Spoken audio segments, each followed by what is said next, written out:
Bom dia, irmãos, no nome do Senhor Jesus. A nossa leitura é a leitura da mensagem Adoção Espiritual. Irmão Brana usou São Mateus 17, né? Agora sobre adoção espiritual, já está falando tudo, né? A adoção espiritual. E eu estava olhando, eu estava procurando, o irmão Jaime me trouxe a mensagem Coisas que hão de ser, né? Parágrafo 73. E aqui está a palavra estragar. E eu estava citando a palavra destruir. Destruir. Ministério que Deus destrói, que a palavra destrói. Qualquer ministério, e aqui está estragá-lo. Qualquer ministério que a palavra de Deus pode estragá-lo, deve ser estragado. Isso é correto. Ele disse: bem, você vai estragá-lo. Eu tenho uma coisa aqui, mas não vou passar, não vai dar tempo, sobre você entrar, está na mente do escritor da Bíblia quando ele escreveu aquilo.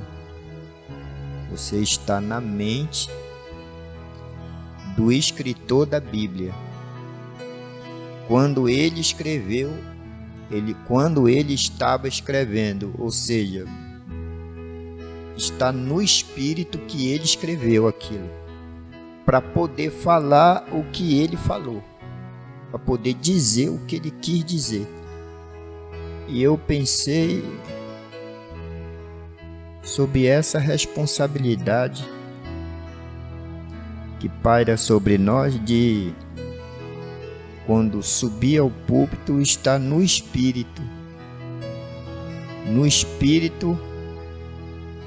que o irmão Brana pregou, que os escritores da Bíblia escreveram a Bíblia.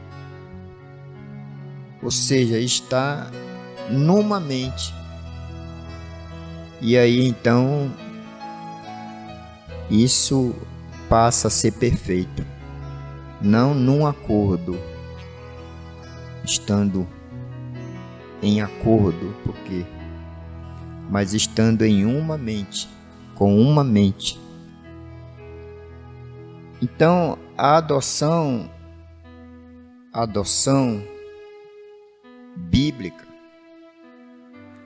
não é igual à adoção que nós conhecemos. A adoção bíblica é depois que o filho atinge a maior idade. É depois que ele amadurece, que ele atinge a maior idade. E aí o caráter que foi desenvolvido nele é que vai aprová-lo ou rejeitá-lo. Muito embora ele não deixe, mesmo rejeitado, mas ele não deixa de ser filho. Ele não deixa de ser um filho, mas ele não é um herdeiro. Eu espero que isso esteja bem centralizado, né? Porque ele só é herdeiro após a adoção.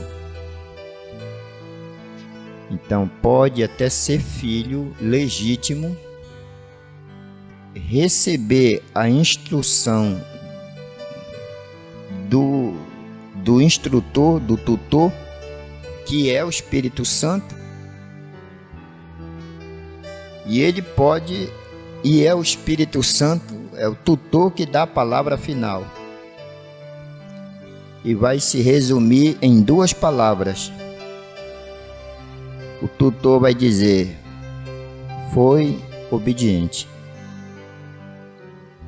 Ou ele vai dizer: foi desobediente.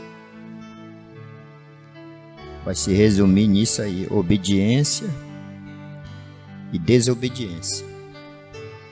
E é isso que vai contar. E nós vimos ontem à noite, eu passei um pouquinho entramos sobre a obediência com submissão. Obediência com submissão. E tem a obediência sem submissão. Não se submete. Não. Então tem a obediência com submissão. E Jesus foi não só obediente, como ele foi submisso. Ele se submeteu à vontade do Pai. Então, uma coisa completa a outra, né? Porque nós vamos ter uma classe de salvos,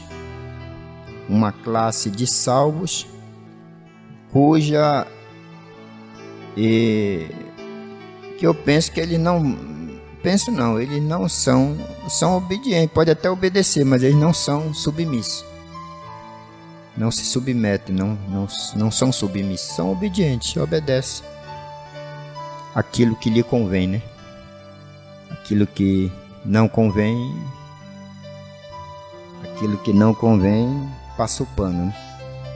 E nisso vai engolindo ar, vai engolindo letra, vai engolindo frase, mas não faz mal, vai embora, por não se submeter, a falta da submissão.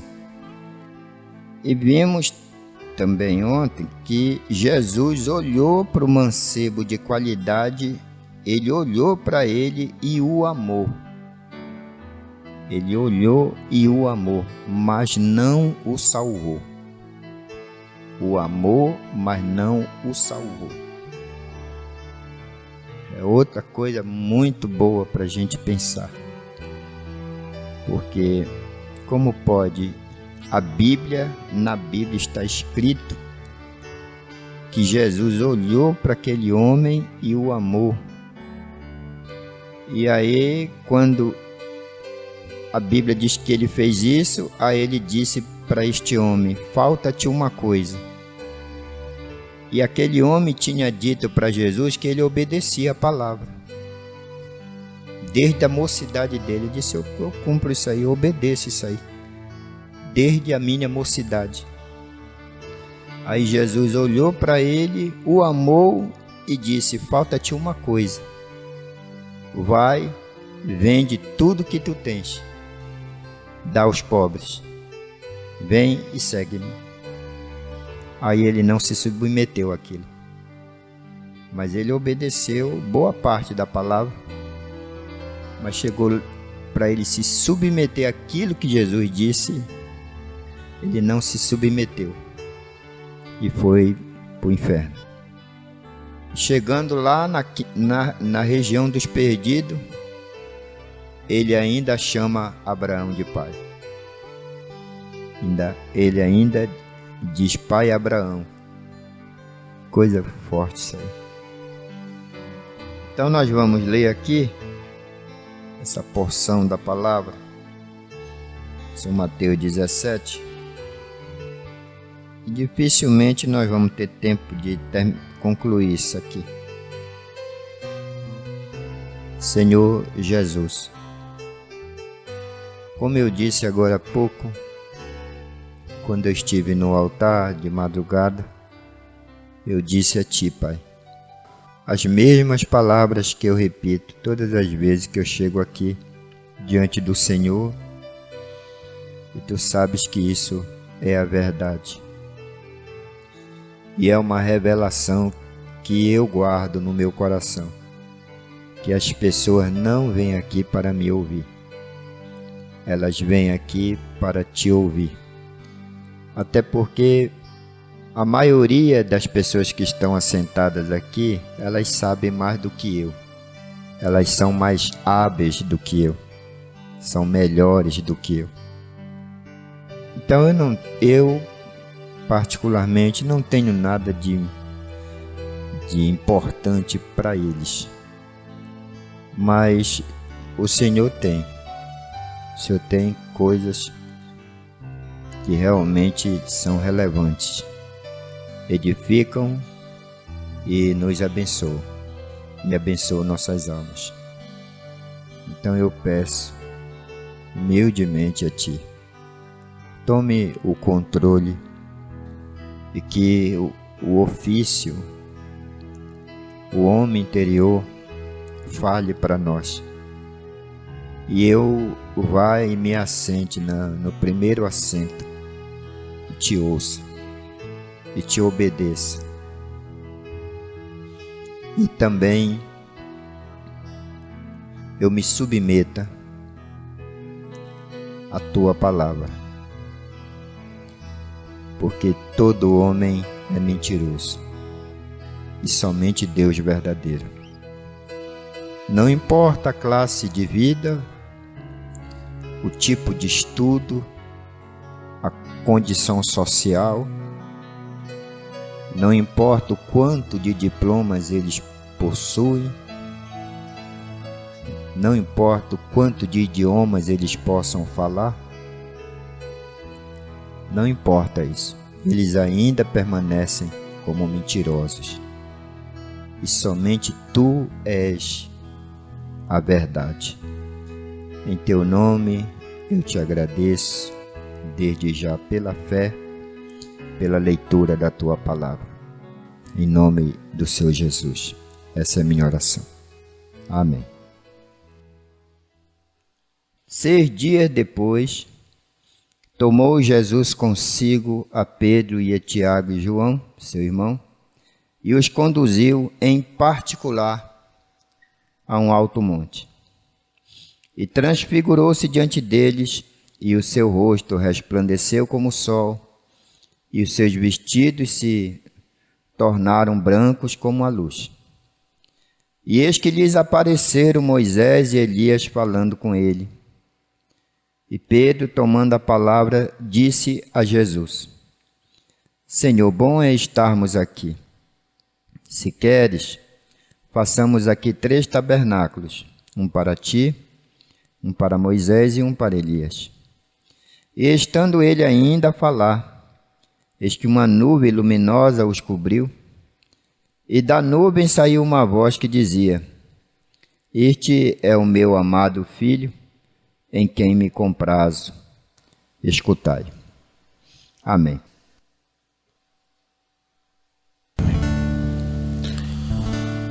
No céu não entra pecado, fadiga, tristeza nem dor.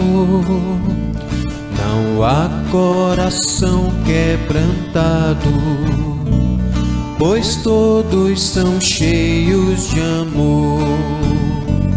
As nuvens da vida terrestre não podem a glória ofuscar do reino de gozo celeste que Deus quis pra mim preparar.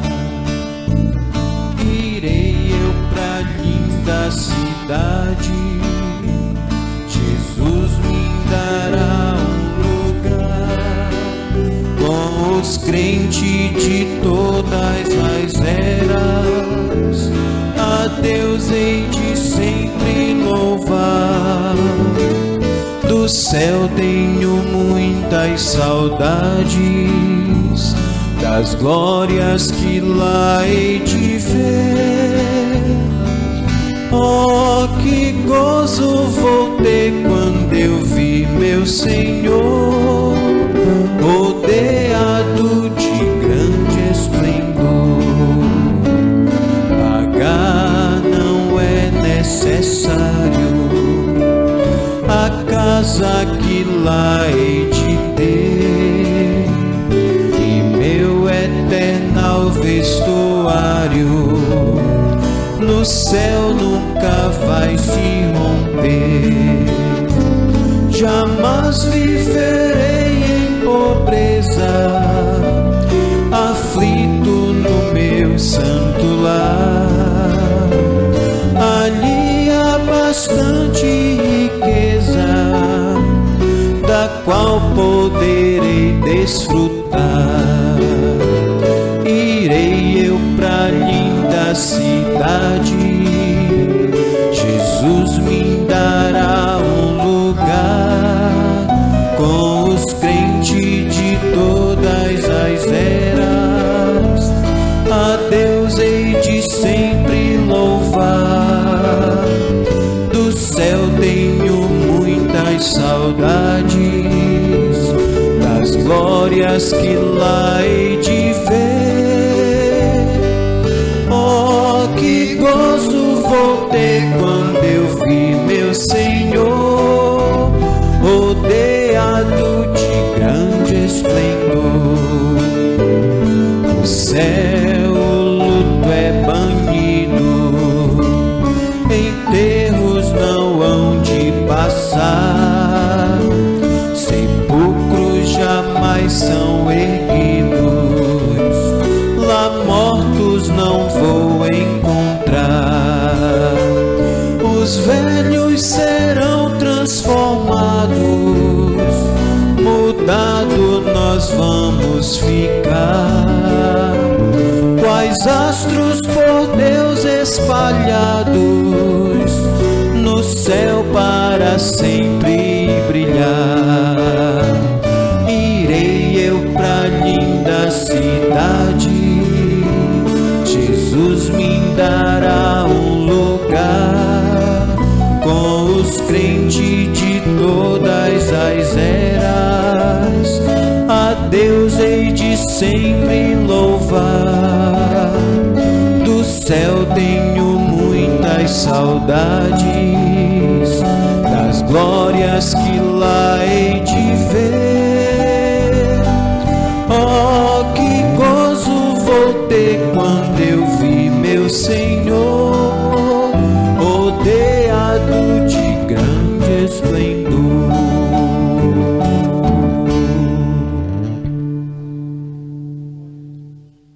Ninguém vai receber, preste bem atenção nisso, ninguém vai receber a adoção espiritual sem que antes suba a sua montanha.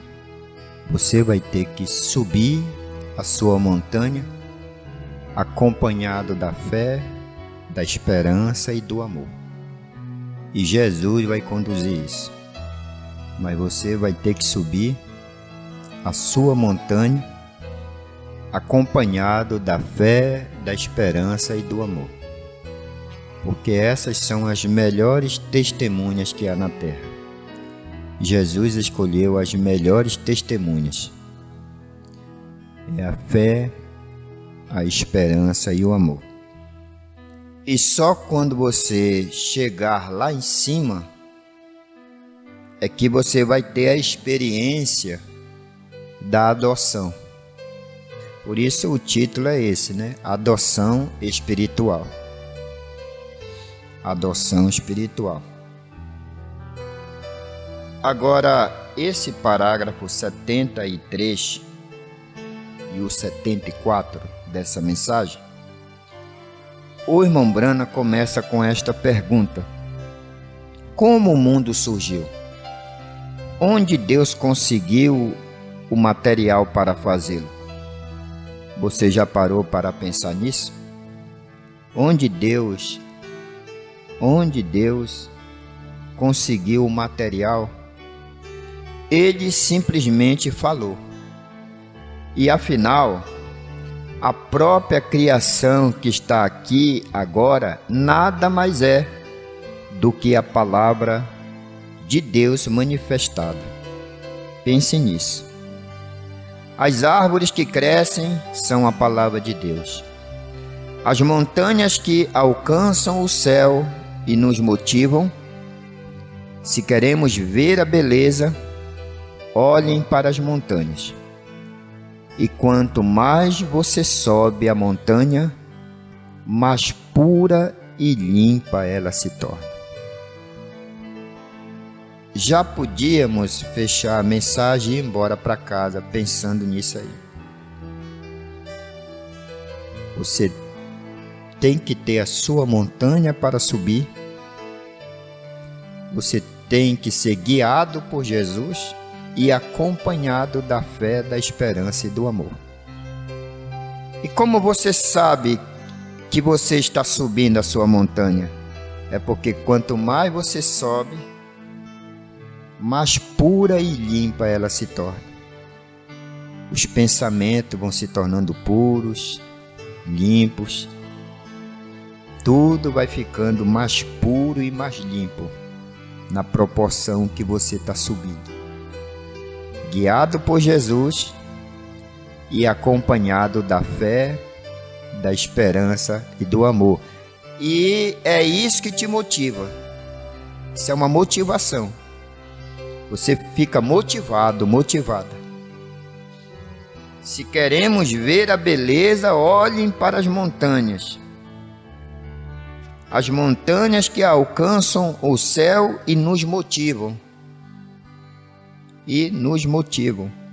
Se queremos ver a beleza, olhem para as montanhas, e quanto mais alta você sobe a montanha, mais pura e limpa ela se torna.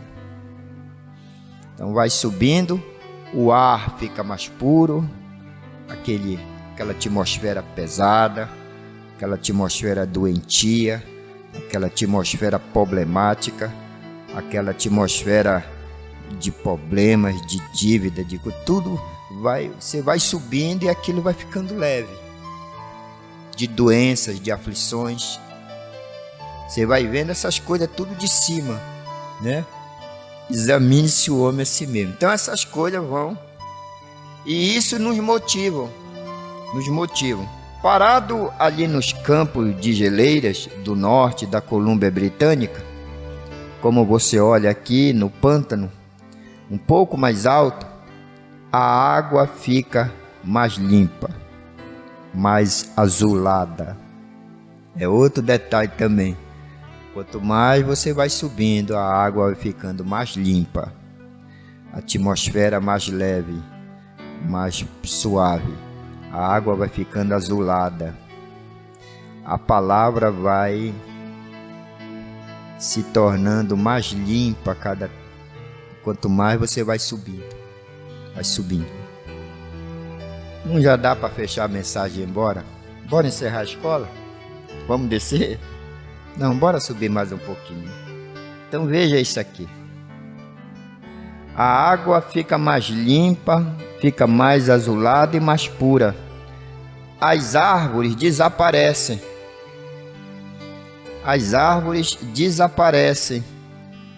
Toda a natureza parece dizer: olhe para cima.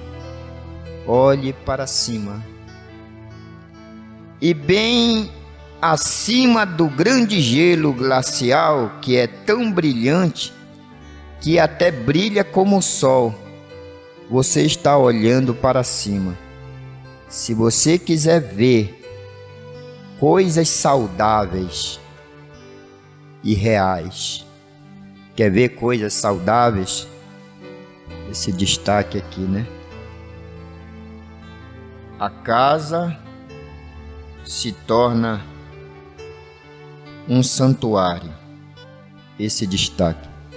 Quando você tiver alguém nos olhos, na boca, e você faça a sua casa uma casa de comentários da vida alheia, porém lembre-se que quem não tiver pecado, que atire a primeira pedra. Lembre-se disso. Quem não tiver pecado, que atire a primeira pedra. Mas quando você sobe a montanha, você vai subindo, as árvores somem. Você sabe que árvore fala do homem, né? Você vai subindo e você vai deixando de ver o homem.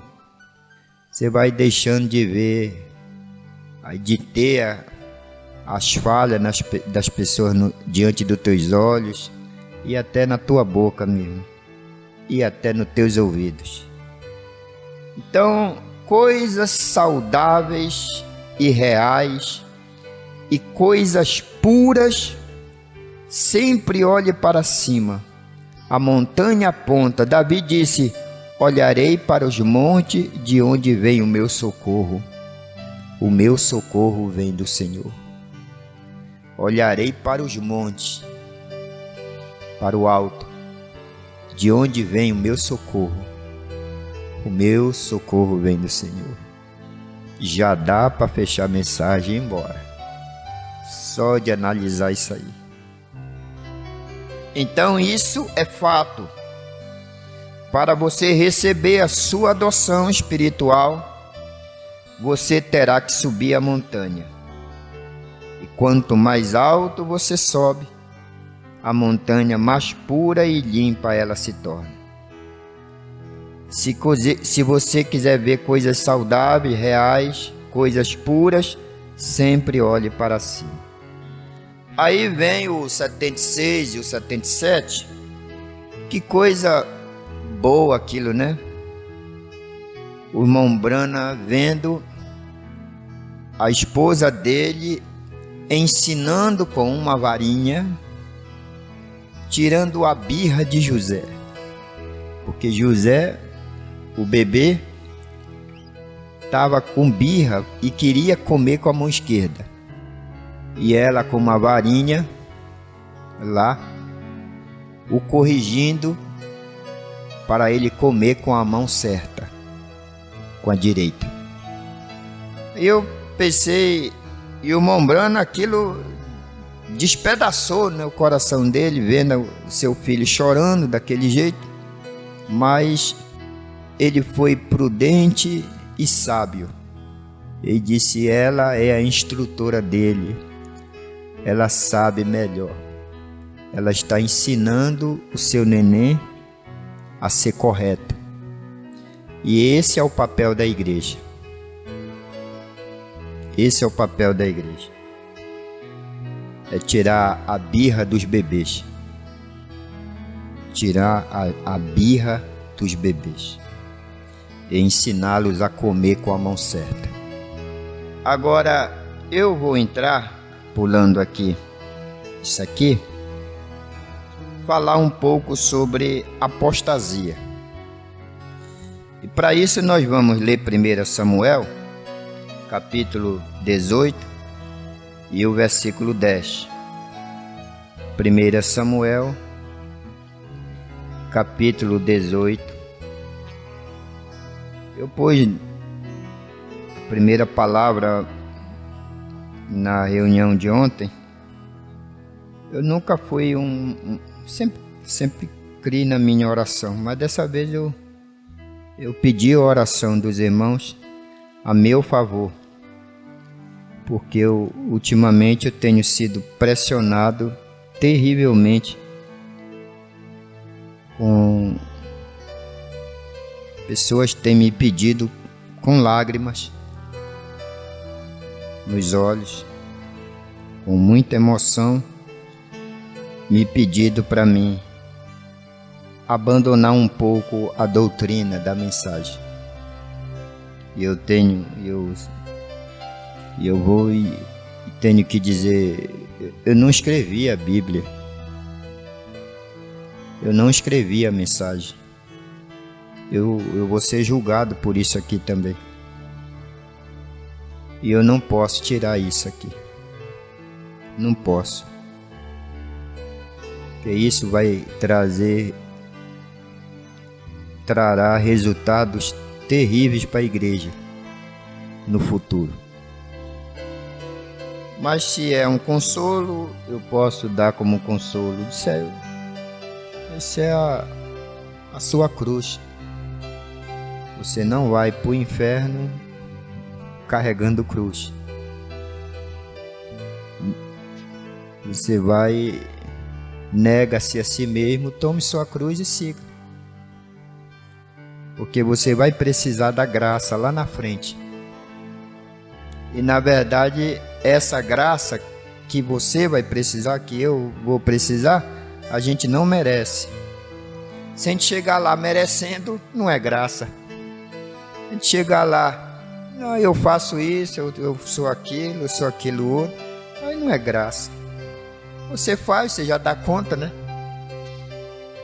Mas para quem está ofegante, subindo aí, subindo com a sua cruz ofegante, confio, o meu socorro virá do Senhor.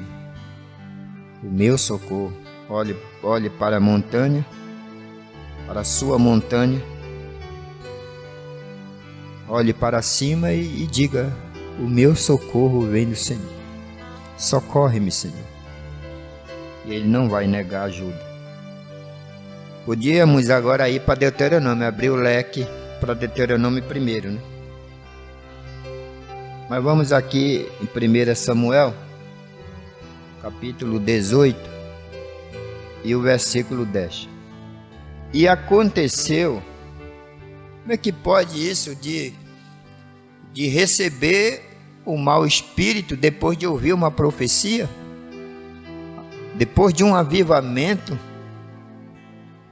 daquelas mulheres estarem cheias do Espírito e profetizarem acerca de Saul e de Davi. Como é que pode isso aqui? Desde aquele dia, Davi, daquele dia em diante, Saul tinha Davi em suspeita, porque Saul ouviu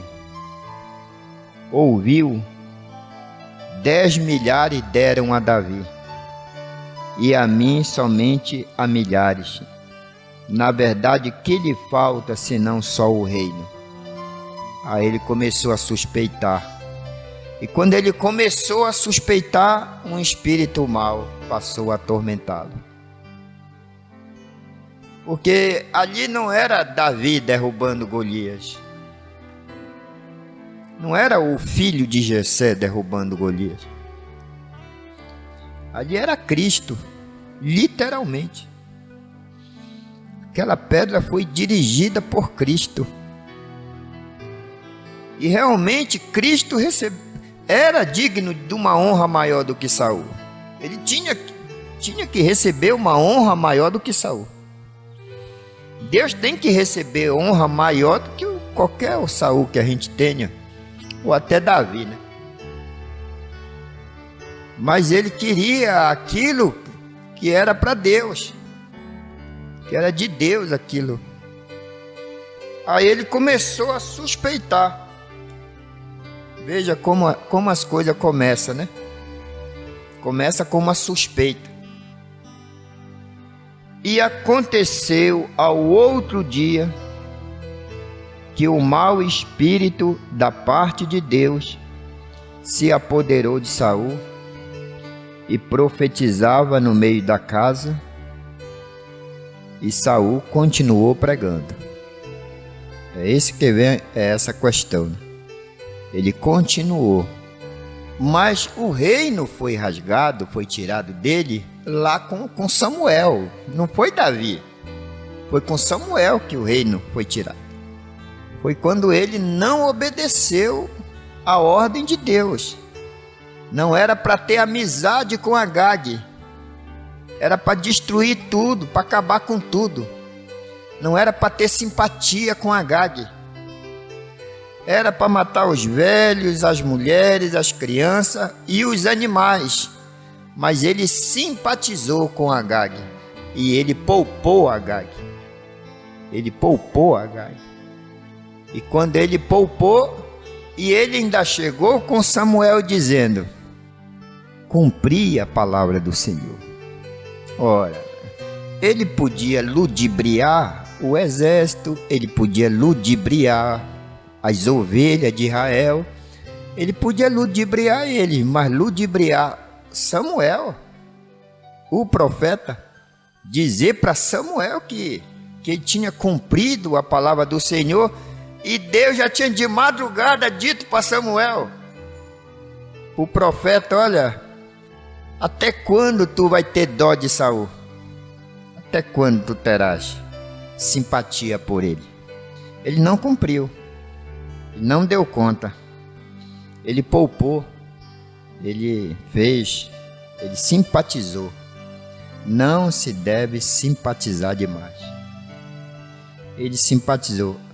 Foi lá atrás, mas aqui o espírito mal veio logo após o avivamento, porque ele achou que ele foi diminuído, ele foi humilhado lá, porque deram para Davi 10 milhares e para ele só milhares. Já devia estar satisfeito de estar pelo menos na profecia. Então, ele continuou profetizando no meio da casa e Davi continuou tocando com a harpa. Davi tangia a harpa com a sua mão, como de dia em dia. Saul, porém, tinha na mão uma lança. Davi tinha um instrumento de adoração e Saul tinha um instrumento de matar, de ferir. Saul não estava com espada na mão, Saul estava com lança na mão. Então vamos agora para perguntas e respostas sobre o Espírito Santo, parágrafo 89 e o 90. Quando você apostata, um espírito mau te atormenta. Um espírito mau. É diferente, tá subindo a montanha, né? Que um espírito bom vai tomando conta de ti. Aí as coisas vão ficando mais limpa, mais pura, mais verdadeira, mais real. Mas quando a pessoa apostata, um espírito mau toma conta da pessoa e passa a atormentá-la. Ela passa a ter tormentos. Muito bem. Deixa eu ver aqui, é o 89 e o 90. Fizeram a pergunta para o irmão Brana que a pessoa não entendeu como que um espírito mau da parte de Deus,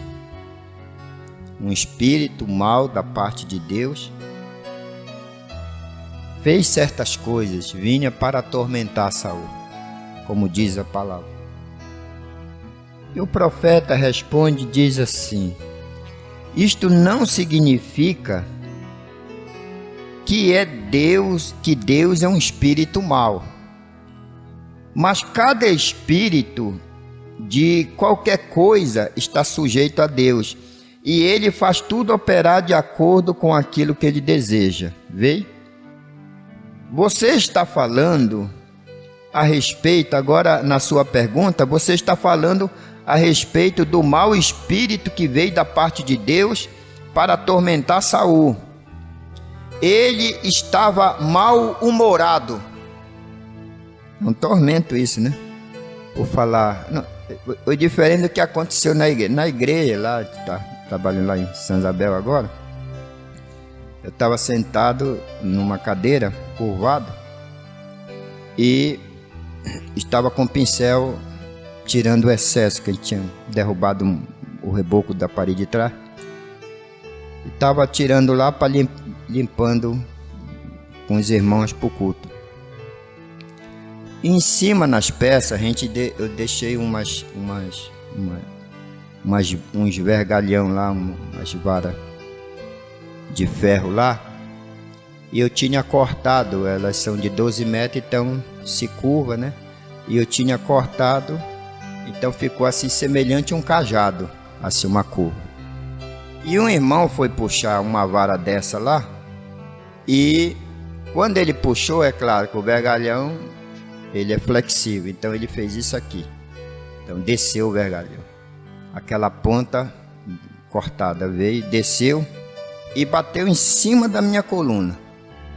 Veio, desceu com força e bateu bem em cima e feriu. Aí eu gritei com o rapaz. Eu disse: irmão, preste atenção no que tu está fazendo. Mas eu não falei assim, eu gritei mesmo. Do jeito que foi a dor, eu gritei. À noite, eu fiquei pensando naquilo. E aí comecei a analisar o livramento que Deus me deu. Que o ferro desceu com força e bateu em cima da minha coluna, bem aqui. Até hoje está ferido. Aquilo podia até me alejar e eu ter que não andar mais. Eu fiquei pensando nisso. Aí cheguei em casa e disse para Ana, eu mostrei o lugar do ferimento e ela disse: Deus te deu um livramento. Disse: eu sei que foi meu anjo que me guardou. Eu reconheço isso. Mas olha, quando aquele espírito começou, não tem jeito, né? Não tem jeito. Mas aquilo não foi um mau espírito, porque logo depois eu estava normal. Na hora que passou a dor, pronto, acabou, sem problema. Até porque eu reconheço o que é um acidente, né? A pessoa não faz proposital, não faz aquilo porque quer. Aquilo aconteceu. Mas depois daquilo, um espírito, falando a respeito do mau espírito que veio da parte de Deus para atormentar Saul, ele estava mal-humorado. Por isso ele só andava com uma lança na mão. Então ele estava mal-humorado, quebrado, sem forma, sem condição. Porque, em primeiro lugar, ele era um apóstata. E quando você se apostata, um espírito do mal, Deus permite que um espírito do mal te atormente. Deus permite a condição da apostasia. Agora vamos ver o outro lado, que eu achei muito tremendo, o 104. O Mombrana falando de um outro espírito mau que veio para atormentar Jó.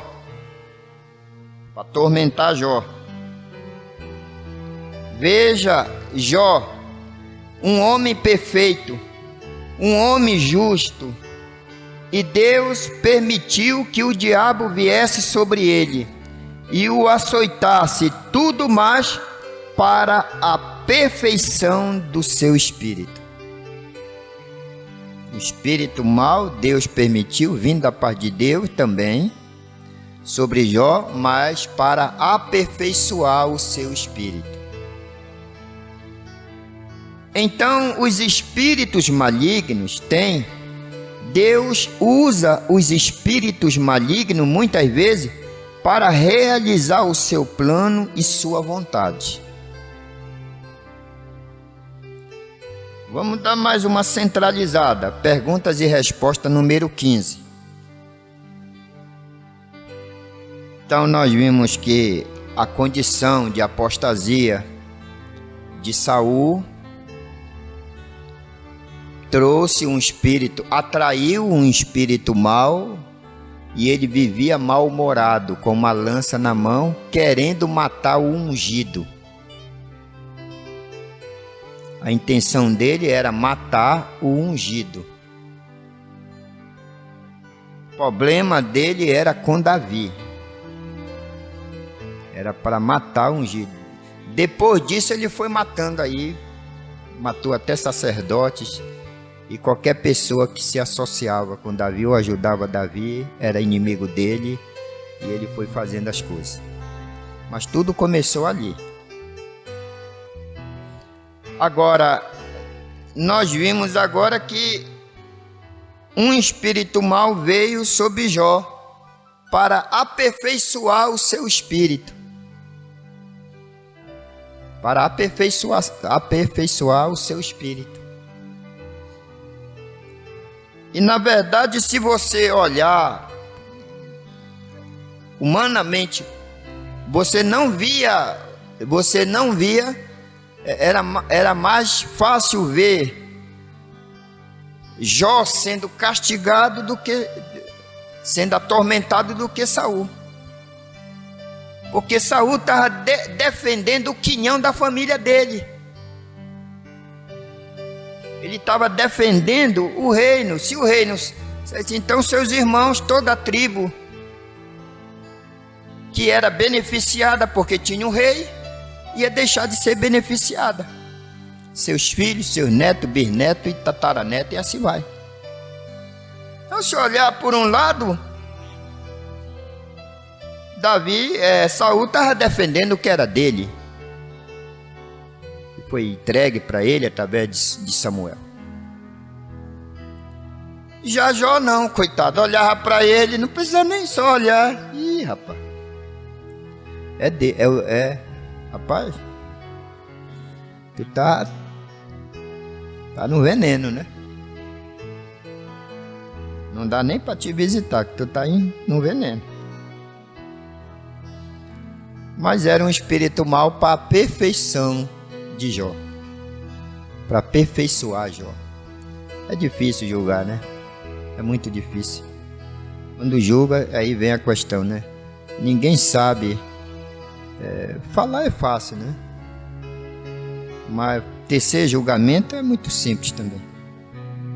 Mas vamos aqui. Apostasia não significa que você está perdido.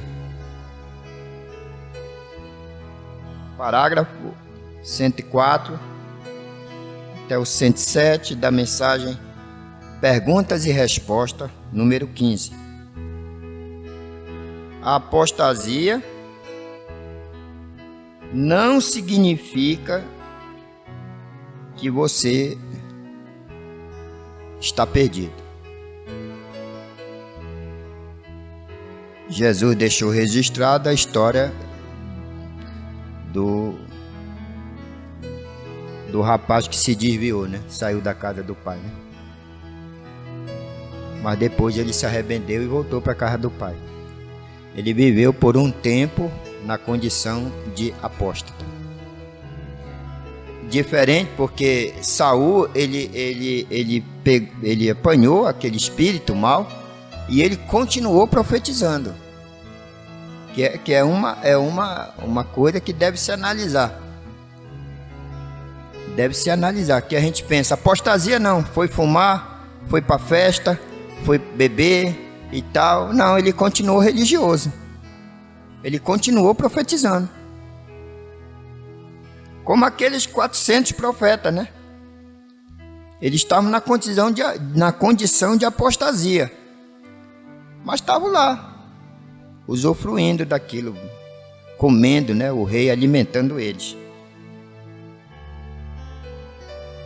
Mas aqui o Mombrana vem e dá outro parecer muito importante também. Há um lugar, parágrafo 104 a 107, há um lugar que você pode atravessar, onde você não pode voltar. Existe um lugar que atravessa e não volta. Mas existe lugar que atravessa e pode voltar. Através do arrependimento. Pode voltar, né? Mas quando isto acontece, você está lá embaixo outra vez, na mesma forma que estava. E Jesus disse que até fazendo coisas piores. Essa apostasia, né? Isto é apenas para te mostrar que você caiu da graça.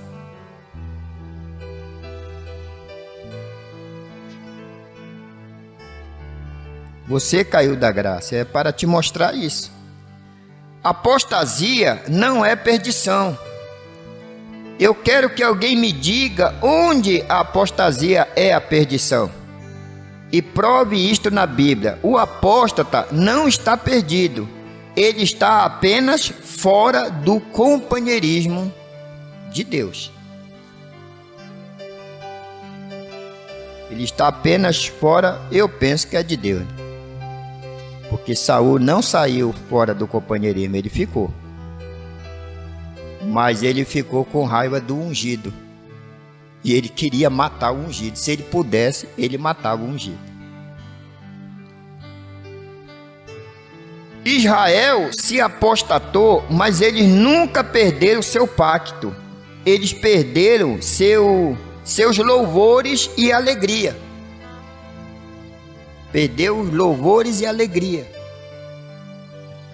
Davi perdeu o gozo da sua salvação quando ele tomou Betseba, a mulher de Urias. Mas ele nunca perdeu a sua salvação. Ele nunca disse: restaure a minha salvação. Ele disse: me restaure o gozo da minha salvação. Existe muito destes legalistas hoje.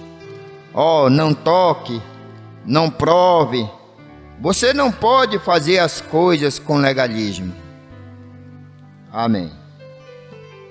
Voltando aqui, sobre apostasia. O que significa a palavra apostasia? Apostasia significa separação ou deserção do corpo constituído, o qual se pertencia. Apostasia também significa abandono da fé de uma igreja. Porque uma igreja, ela tem uma doutrina. Para ela ser uma igreja, ela tem que ter uma doutrina. Também apostasia significa abandono do estado religioso ou sacerdotal.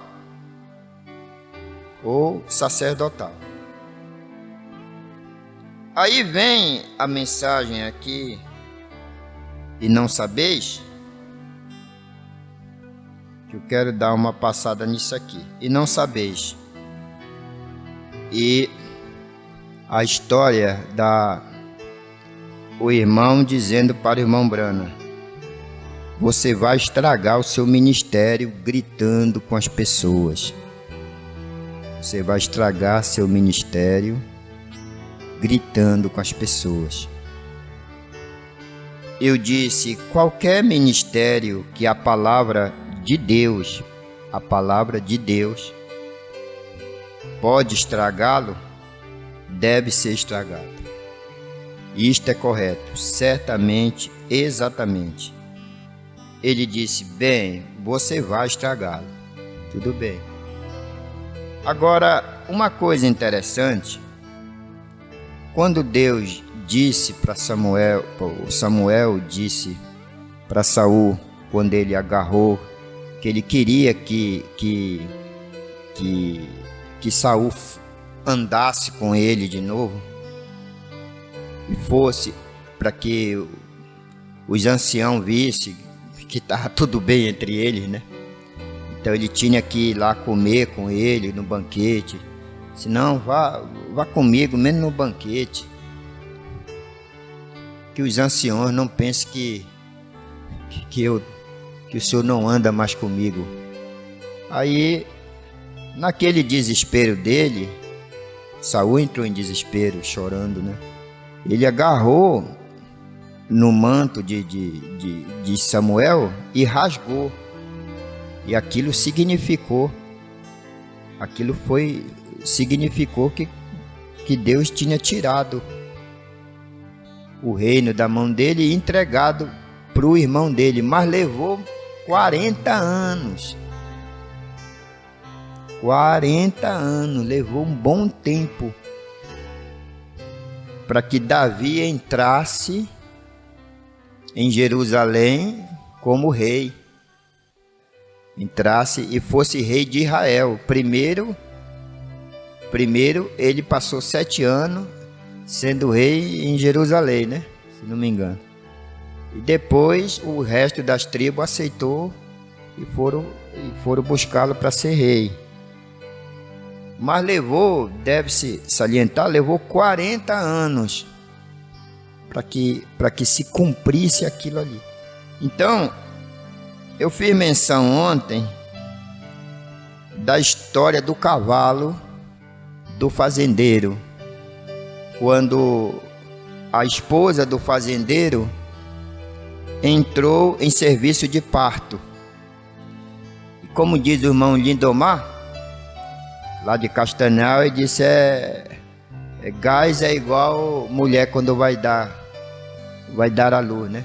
Só dá a dor na hora imprópria, não está esperando dar a dor. A gente tem um profeta lá, que é o irmão Lindomar. Então deu a dor numa hora imprópria.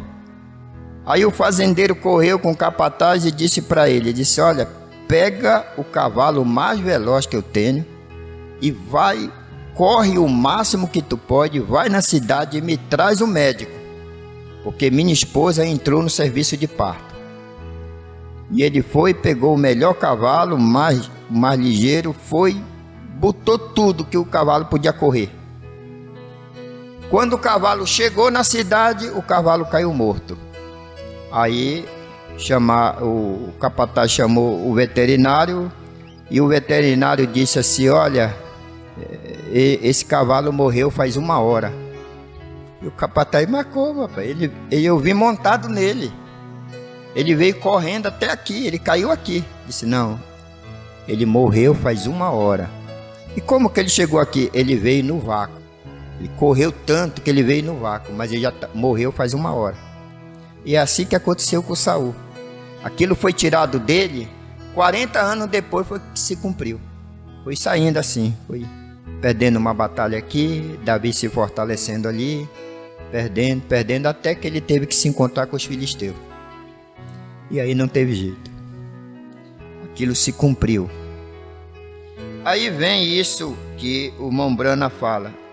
Eu não sei, eu estou na minha mente destruir, né? Qualquer ministério que a palavra de Deus pode estragá-lo, deve ser estragado. E eu vou abre mais o leque assim. Qualquer ministério, qualquer família que a palavra destrua, que a palavra estrague, qualquer amizade, porque tem amizade que a palavra estraga, tem família que a palavra estraga, tem companheirismo que a palavra estraga. Qualquer coisa que a palavra estrague não devia existir. Era para ser estragado. Por quê? Porque não nasceu da palavra. Eu estive alguns meses atrás, estive com um diácono visitando um irmão. E nessa visita,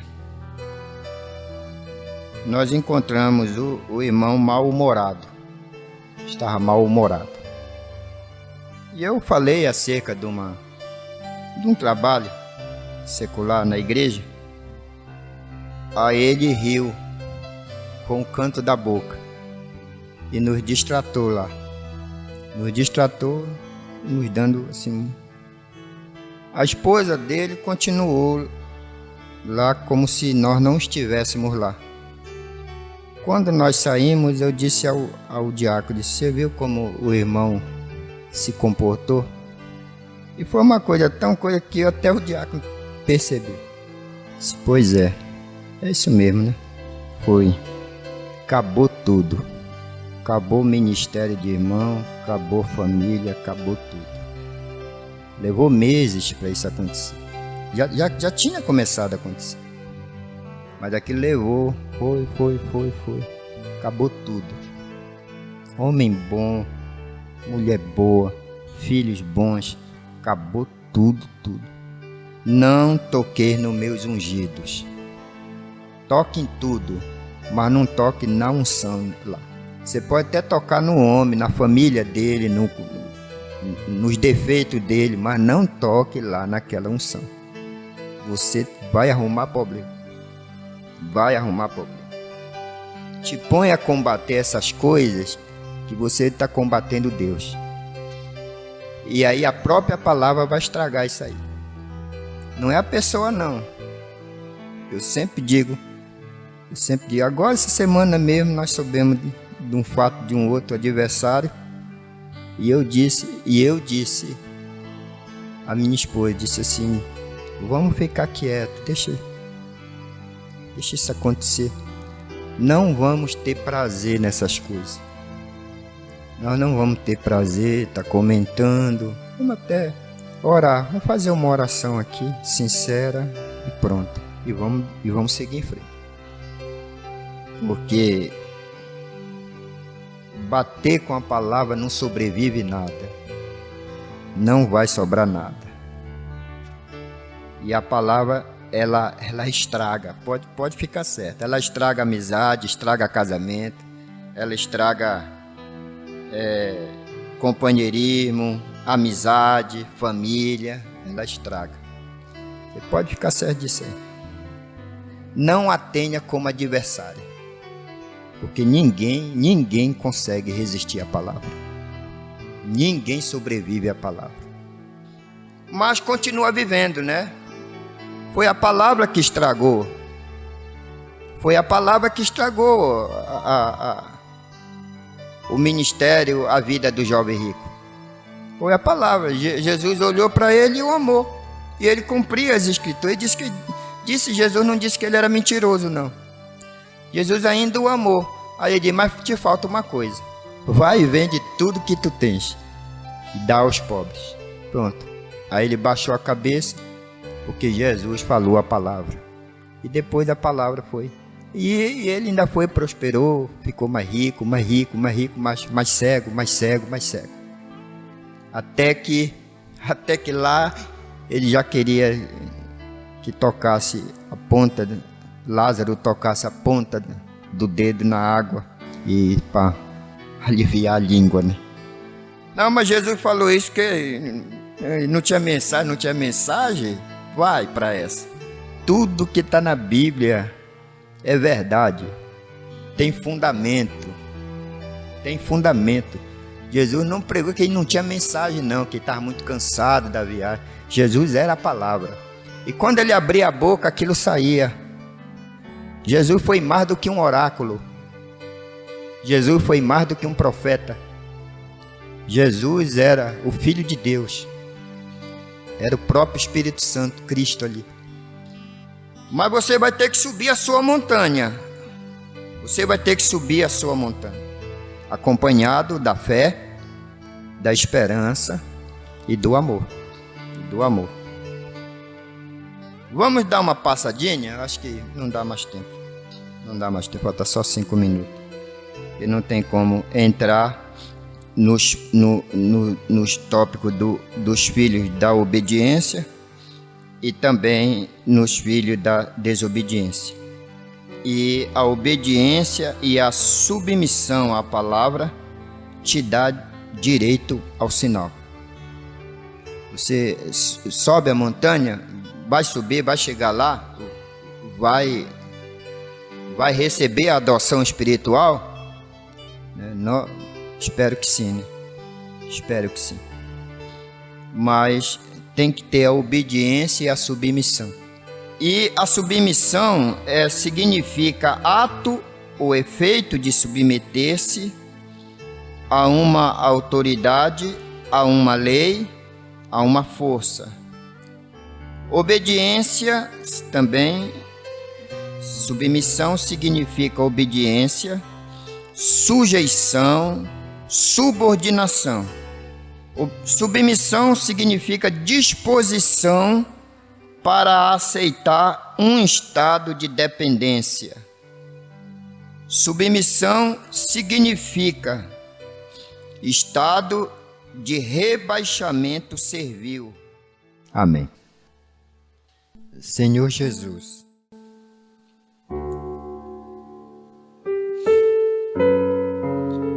dias difíceis e trabalhosos foram prometidos nesses últimos dias.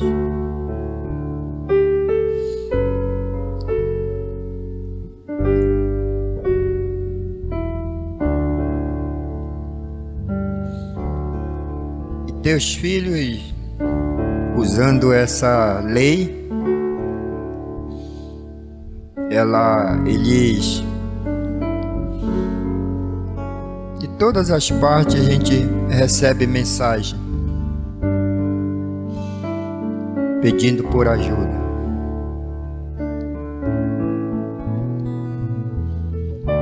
E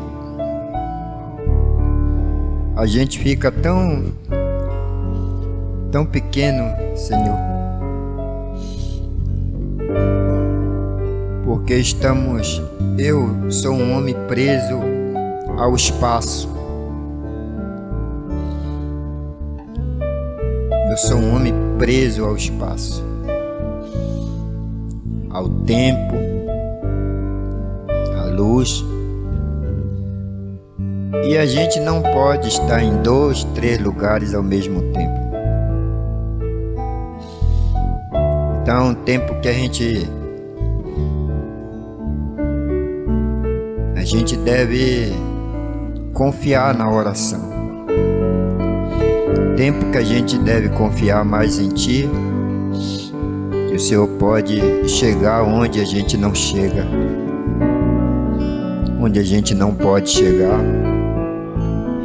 mas confiar em Ti que a gente pode, através da fé, chegar nesses lugares. E é tão bom quando nós estamos subindo a montanha, a nossa montanha. Eu tenho a minha montanha para subir. E lembro-me daquela visão que o Senhor deu ao nosso amado irmão Brana. Dele está subindo um monte, a sua montanha. E ele ouviu um homem ofegante carregando um grande fardo. E ele olhou e viu que aquele era Jesus. E ele perguntou: o Senhor está carregando o fardo do mundo inteiro nas suas costas? E ele disse: não, é somente os teus. É somente os teus. Então, Jesus está subindo, carregando os meus. E se o irmão Brana viu que os dele eram um imenso fardo, eu penso nos meus. Misericórdia. Jesus subindo a minha montanha para a minha adoção, a minha montanha para a adoção, junto com a fé, junto com a esperança e junto com o amor. Ele sabe que eu não vou conseguir carregá-la, então Ele carrega por mim. E o Senhor carrega por cada um de nós. Se estamos predestinados para a adoção espiritual, se estamos predestinados para isso, então é o Senhor que carrega, porque nós mesmos não damos conta de carregar o fardo, que é muita coisa. É muita coisa. O Senhor está carregando.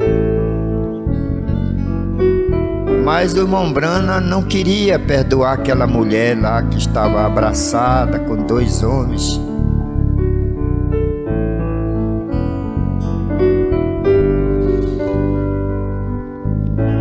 E a chamou de praga.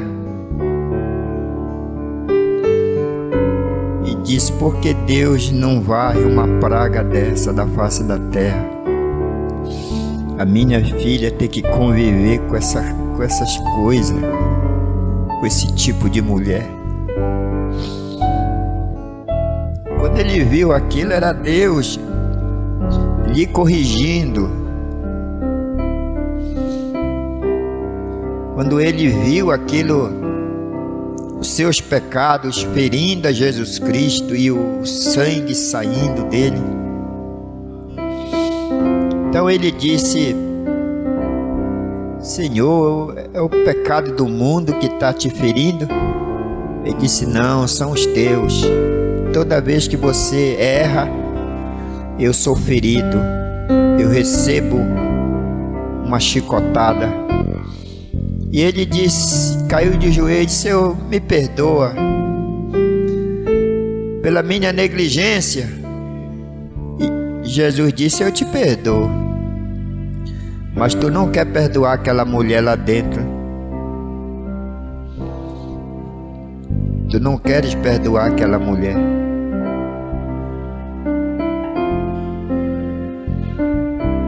Foi aí então que aquela mulher teve a oportunidade de se encontrar.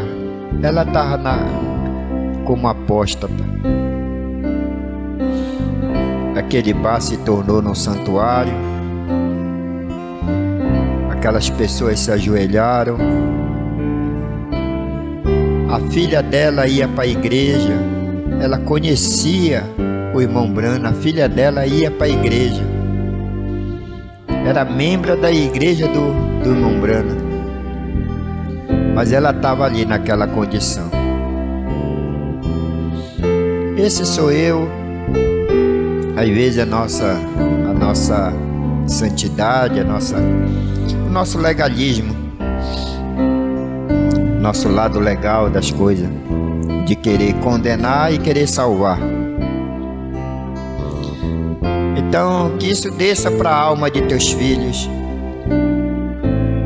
que isso ajude teus filhos. Se alguém está na condição de apóstata, o Senhor trouxe aqui nesta manhã, ou vai ouvir essa mensagem e está na condição de apóstata,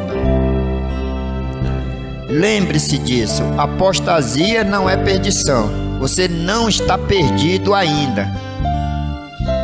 Você não está perdido ainda. Você pode ter perdido a alegria da salvação, mas você não perdeu a salvação. Você pode ter perdido o gozo, mas não perdeu o pacto. O pacto ainda está de pé. Está nas tuas mãos. Decida. Faça a sua parte. Faça a sua parte. E esse espírito mau vai te deixar. Esse espírito mau, de mau humor, dessas coisas, vão te deixar. E você vai ter novamente o gozo da sua salvação. Deus não é homem para que minta, e a sua misericórdia se estende de geração em geração. Não se esqueça disso. Deus te trouxe aqui nesta manhã para ouvir o que você ouviu. Em nome de Jesus Cristo, Deus te abençoe. Deus te dê saúde. Deus te restaure. E Deus te ajude na sua caminhada. Que abra teus olhos para que você veja que maior é aquele que está em nós do que aquele que está no mundo. Deus te abençoe. Tenha um bom dia. Porque Deus me abençoou e eu creio que Ele também te abençoe. Deus te abençoe.